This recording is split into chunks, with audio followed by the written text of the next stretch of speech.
could miss the whole season. We just need to acknowledge it. Is there any Kawhi Leonard leaving the Clippers possibility? What do we know? Because I don't care if he's injured. Teams will line up to get. We saw with Kevin Durant. If you're a top 5-6 player, teams are going to line up to get you, even if you're going to be out for the season. Maybe. What do we know about Kawhi? I've gotten no indication that Kawhi Leonard is interested in doing anything but re-signing with the Clippers, rehabbing that injury. And you talk to other teams and agents who might be talking with the Clippers. The way they're proceeding certainly seems to be with Kawhi Leonard in mind. And listen, you don't know until a player signs that contract, but you just said it, Zach. This is a torn ACL. And there's an expectation that he could miss next season. You tear your ACL in the playoffs, especially in a season where we're pushed up against next season a month later, like they can't assume he will be on the court next year, so they've got to proceed accordingly here in free agency and at the draft with their own players. But I don't have any sense that he plans to do anything but to continue forward with Paul George and that group. So if it's status quo in LA with Kawhi, and the current intel best we have is it's going to be status quo with Damian Lillard in Portland for a while. I don't think that deal, as of now, that doesn't appear to be something that's happening this offseason. That leaves us with the other big name that we've got to mention that will absolutely be in play this offseason, is already in play right now, and that's Ben Simmons in Philadelphia, which is the other obvious Beal team that I mentioned. This is a very complicated situation. His value, I think, is at an all-time low after just a really bad series against Atlanta where it looked like the free throws and everything was in his head. He passed up that dunk in Game 7 that was just, frankly, jarring to see. What's the latest we have on Ben Simmons? The Sixers are engaged out there in trade talks, and they're taking on offers, they're making offers around the league. They're trying to get a sense, listen, who's the best possible player they can get back, because they're doing a trade to want to continue to be a championship contender. Like, they don't have to they can't be in of a mindset, and I don't believe they are, of we just have to move him. He's got 4 years left on his contract, and they can't overreact to that Atlanta series. 4 ironclad years. No options, no nothing. 4 ironclad years. Which means he really has no leverage in where he could go. If you trade for Ben Simmons, you've got him under contract. He's going to come and play, and that opens up the landscape of teams. But I think it will be serious this week. And they're certainly, if there's a deal out there, they're going to do it. But they also know they get one crack at this, and making the wrong deal, it takes them out of championship contention with Joel Embiid in his prime. They've got to be really careful. But Daryl Morey, like, it is hard for him to, when there's a deal to be had in the air, no one loves making big deals more than him. Well, they went after Harden and didn't get Harden, and everyone thought, well, if they don't get Harden, Beal's the next logical target. But I think a name that's really interesting as an inflection point is C.J. McCollum in Portland. A Simmons for McCollum swap, who has to throw in draft equity, they'll argue about that. But that has made theoretical sense. Theoretical, I say, because McCollum comes to Philly, and he's the guard that they don't have. The shooting, playmaking threat fits well with Joel Embiid. But then if you're Philly, you start to say, well, boy, that puts a lot of pressure on Joel Embiid to carry the defense almost by himself. And we saw what happened to Rudy Gobert in the playoffs when Utah built that kind of roster with them. And as you said, they don't want just anybody for Ben Simmons. They want an all-star player for Ben Simmons. And CJ is a very good player. He's never been an all-star team. When they look at Portland, they see the other guy. They want the other guy. They see the other guy. Who's not available. And say, we want that guy, which to me makes it for a very interesting situation. If this to offer me an offer sheet, who needs a point guard, and there are a couple obvious candidates, right? I think in a perfect world for both Lonzo Ball and the Chicago Bulls, they end up together. But as you said, it is restricted free agency, which means that the Pelicans can match an offer sheet from Chicago. They could also work a sign and trade and get some assets, or they could just let them go. Remember, we know New Orleans would like to get involved with Kyle Lowry, and I think there's a sense of perhaps them being resigned that Lonzo Ball won't be on their team next year, but can they, even if they match an offer sheet, now you have him as an asset. I know the other thing you can count on with New Orleans right now, they've got that 10th pick in the draft, and they are attaching it to trade offers with Eric Bledsoe. So they want you're going to have to take on that $18 million contract for this year for Bledsoe, and maybe even a Steven Adams in some scenarios.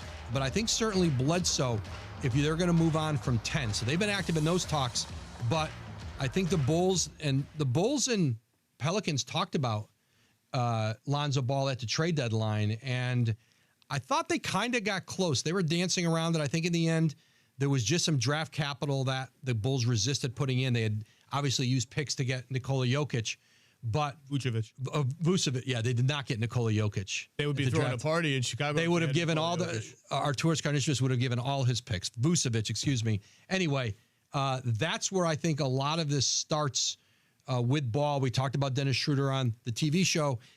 You know, they certainly with the Lakers, the easy thing is for them just to do a deal together. But if he's out in the marketplace, if Chris Paul, Mike Conley, Spencer Dinwiddie, Derrick Rose is another name in Chicago.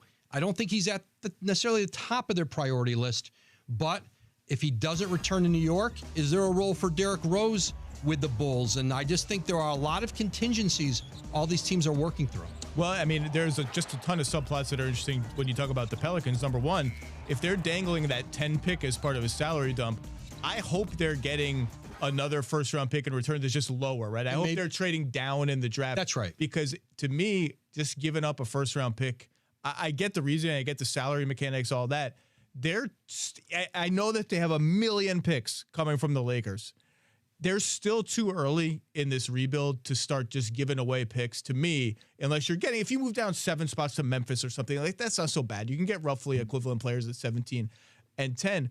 But this sort of is almost reminding me of Anthony Davis 2.0 when they got AD, realized we have a transcendent talent, and then just went whole hog rushing to get veterans around him, and the team just wasn't good enough. And I think with Zion Williamson, I just think they have to be careful. Feeling the pressure is one thing. Like Zion is a transcendent talent. We saw with Trae Young just now. If your young guys might be 22, 23, if they're ready to win with talent around them, they're ready to win.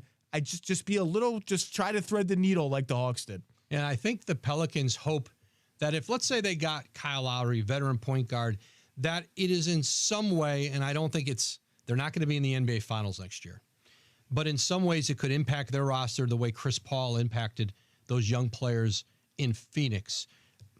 I think I understand the thinking.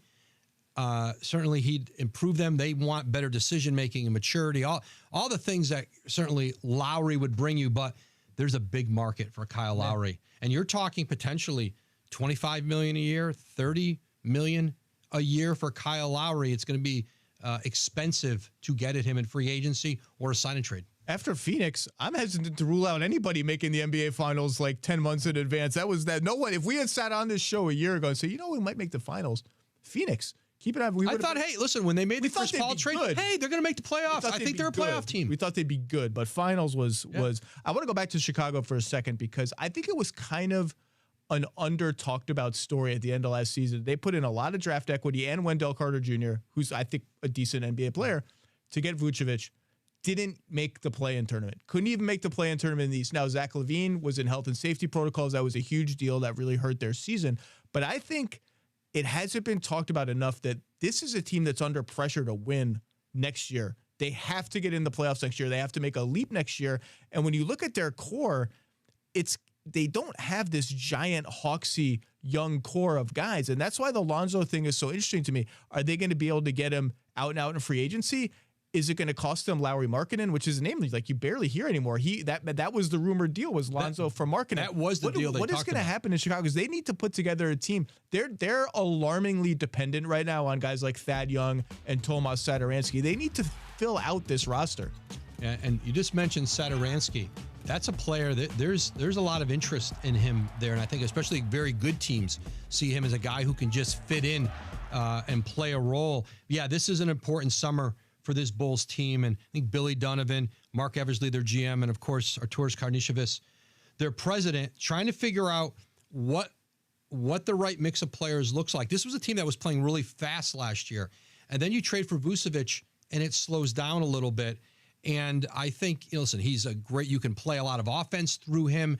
They've got to figure out, and playmaking was certainly, a big part of that. I think, this is a team that, you're exactly right. They've got to figure out their identity. They've got to get a playmaker to run it. And the Vucevic trade sped up the pressure on this team to not just, like you said, not just be able to get in the play-in, but be like, they think they should have a team here now that is a perennial Eastern Conference should be contender. They're still a ways away from that. And we forget things like this, but another guy that went out in that trade was Otto Porter, who the Bulls didn't give up a ton for. Otto Porter was Jabari Parker and Bobby Portis, who now feels like a ton because he's fresh off the final stage. And Otto Porter just didn't work out. He was part of